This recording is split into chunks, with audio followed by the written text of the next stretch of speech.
How to invest in ETFs for beginners.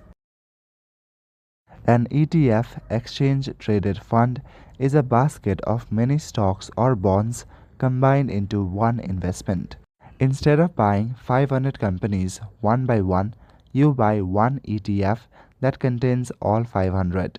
So this can make investing safer, easier and cheaper, which is perfect for beginners. There are different types of ETFs: stock ETFs, index ETFs, and bond ETFs. There's also one called sector ETFs where you can choose one sector: tech, health, energy, and so on. If you are a beginner, then you need to avoid leveraged ETFs, and the other one is commodity ETFs.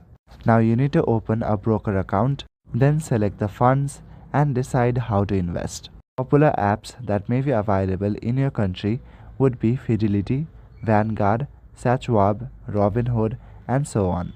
You can start investing small, like $10, $20, or $50. Consistency matters the most than the amount, but the best method would be to dollar cost averaging. Invest the same amount every week or month. That's all for today. Thank you.